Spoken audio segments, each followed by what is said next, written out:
Hi guys! Hali kayo dito. Tanghalian po tayo. Nagdasal na po ako. May ukra ako dyan.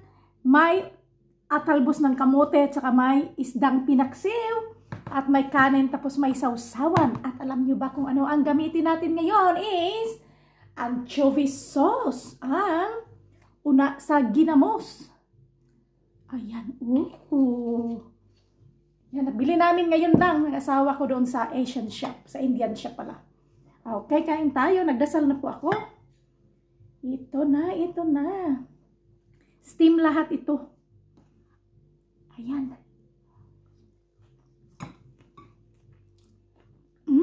Kalami. Sarap.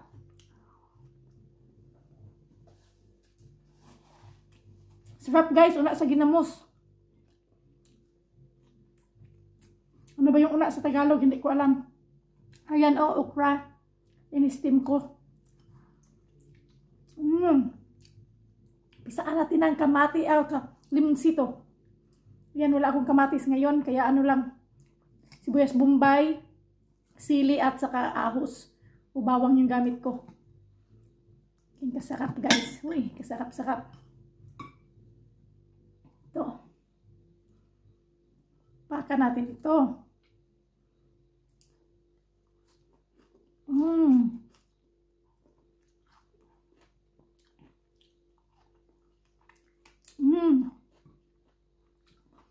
Alam nyo, dito sa Australia, pag makakain ako ng ganito, masayang-masaya ako.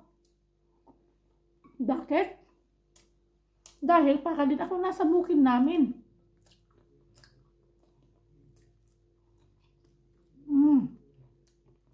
Kasarap yung piniga natin yung limonsito.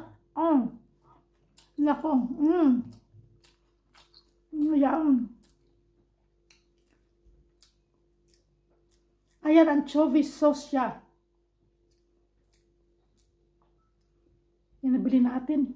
$4. $4 ito, una sa ginamos.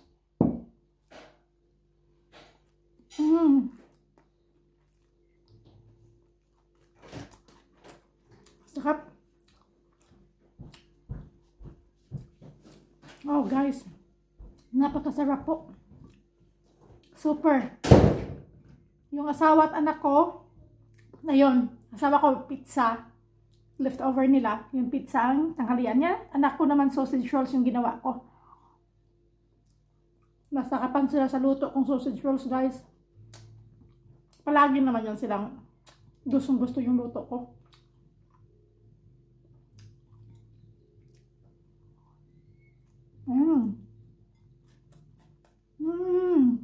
Yan.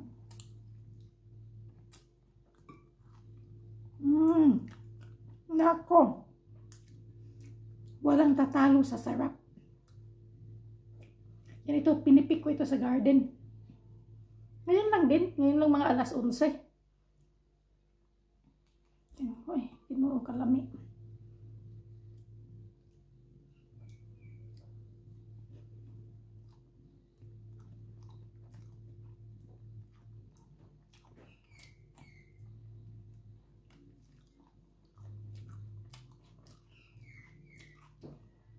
Yan, may lemon basil tayo, bawing. May ano din ako. May kangkong din ito.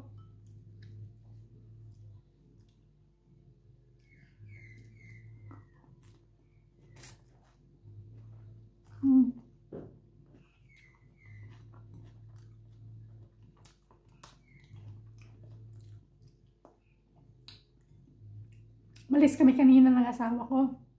Pumunta kami sa syudad. Bili ng pang-winter na gamit sa anak namin kasi lumaki na siya. Lalong lumaki. Ayan. Sabi ko, napunta tayo sa Indian shop. Sabi niya, sige. So, ayun din. Nadali din ng $50 ng mister ko sa Indian shop.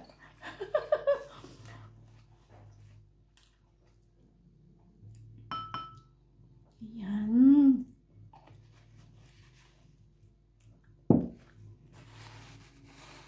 Sarap. Oh, bagoong balayan. Saan kaya ito? Kaya nga made in the Philippines. Saan ba ito siya? Ay, hindi naman yan sa made in the Philippines siya. Pero hindi nilagay kung saan. Sa Navotas pala. Galing Navotas. Masarap.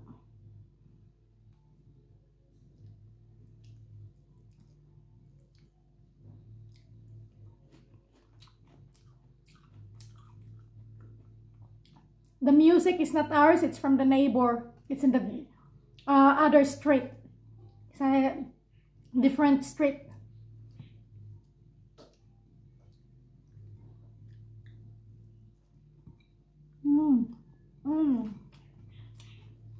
Grabe. As in kalami.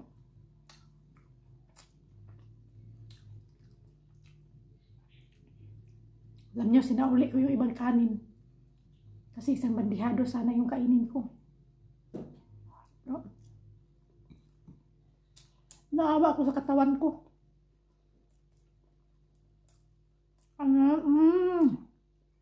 Okra, ox na ox.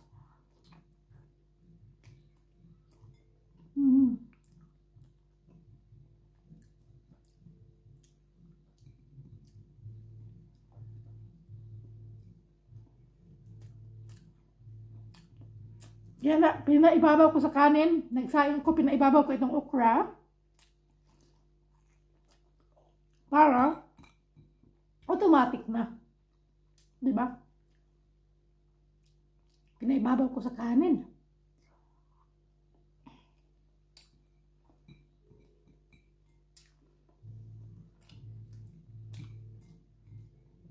Matong isa nila, na yan, laswa ba yan sa atin? O steam, itong kamote tops. Sweet potato tops.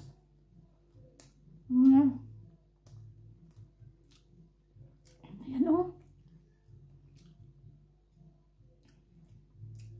So, sino makarelate dyan na gusto din ito na kain ko?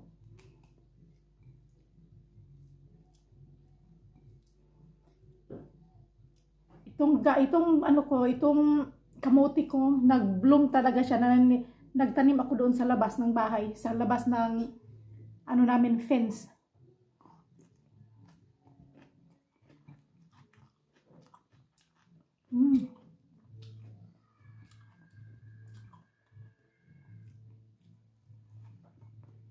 Hindi mo akalain ganito kasarap ang aking tanghalian.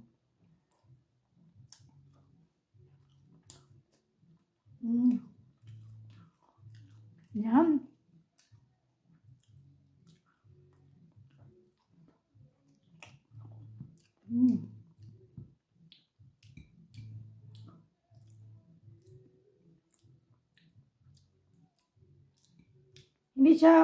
Hindi na siya masyadong maalat kasi nilagyan ko ng limonsito.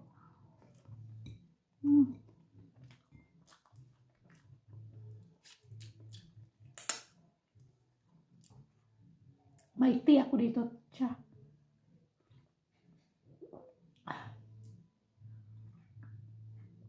Ayan, pampainit sa tiyan. Maginaw kasi dito guys, maginaw na. Start ng maginaw. Kumulan niya kahapon. Yung sinampay ng asawa ko, nandun lang sa sampayan. Oh. Sabi ko sana na hindi nandun kasi yung uniform ko, pero may iba pa naman akong uniform. Kasi yung anak namin is school holiday.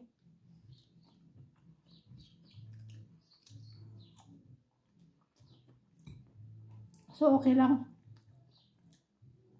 Ako lang ang may pasok bukas.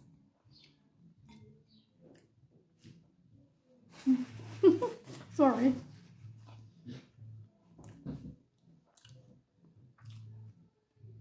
Ayan. Sarap na sarap.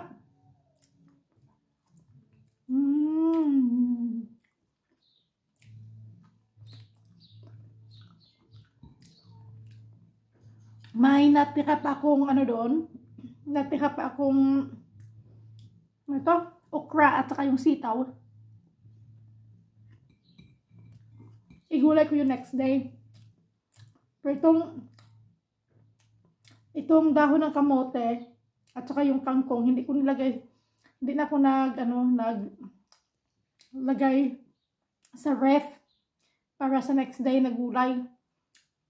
Tutubo naman yun, so next day makakuha naman ako. Kasi pag nasa ref, parang naluto yung dahon.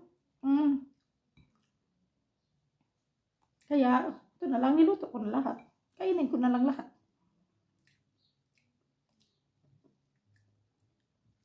Excuse me, thank you Lord. Yan, nanugap ko, nag-burp ko.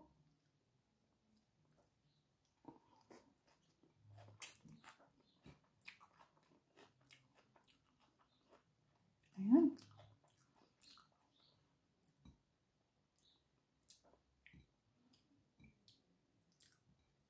Napakaganda, napaka-fresh na fresh ang gulay. Kaya masarap. Tapos ito, organic. Walang pure lang siya. Yung tanim namin, walang halong mga medisina, ganun, wala.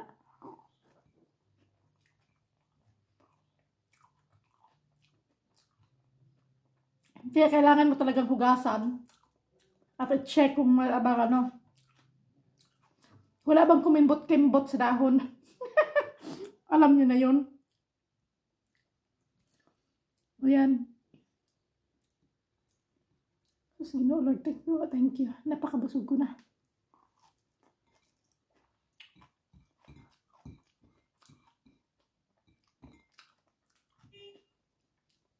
Alam niyo no, nag-vlog din ako doon sa page ko sa Facebook. Noon pag nag-vlog ako, huy, kadaming kanin maubos ko, tumaba ako. Buti na lang, binawalan ako sa doktor. Hindi kakain ng madami. Especially daw yung rice ko, i-control ko. Kaya kanina, puno sana itong plato ko. Binalik ko sa kaldero yung iba.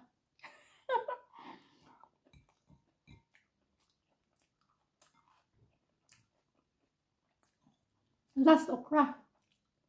As in guys, kalami.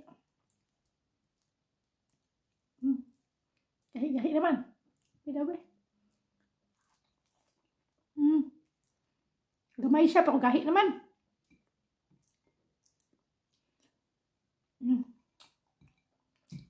Nang hotdog daw, napaday usa. Mitago. Ay, humok. Humok siya.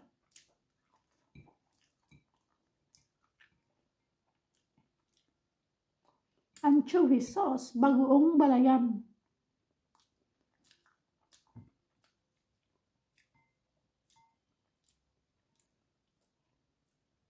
May fish sauce naman ako dito, ginagamit ko sa pagluluto, pero andyan lang sa dyan lang sa loob.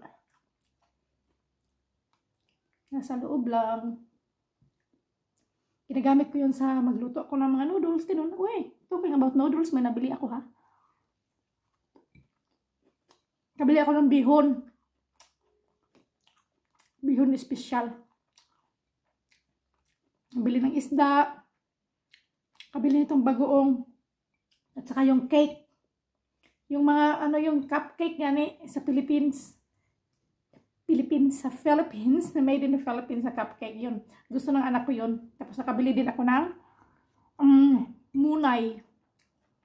Munay o milk bread yung nabili ko. Pandesal sana, pero puno pa itong puno ang freezer namin, hindi pandesal nakapuno ha. Wala na, naubusan ako ng pandesal. Puno ng mga bread rolls at saka yung mga garlic bread, ganun. Saka ibang mga frozen goods.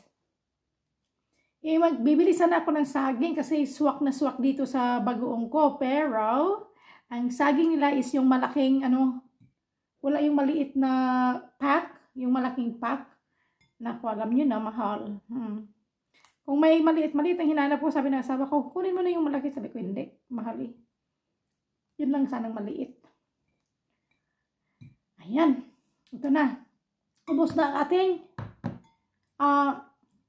salad. Inaubusin niya ni Manay. Mm.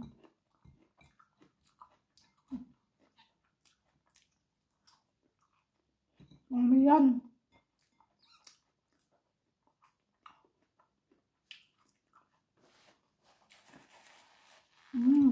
Sarap. Napaka-yummy. Yan ito. Lagyan natin dito kasi itatapon natin yan. Puno na din yung basurahan. Bukas na lang. Mamaya na lang eh. Kasi bukas, binday. Kasarap. Sarap-sarap. Kasarap-sarap. Kabango-bango ng ginamos. Gusto ko sana yung bagoong na buo. Yun bang para pareho dyan sa atin na buo-buo pa. Kasi dito ano na siya, parang nag-sauce na. Kaya ko ng ganun. Gusto ko yung buo pa.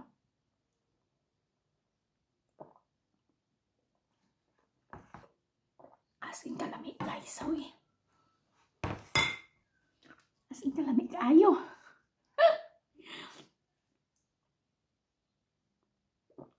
Yun lang dito. At least ngayon, madami ka nang mabili na made in the Philippines. Kasi nag-competition na din yung mga Asian shops. So, padamihan sila. Yan.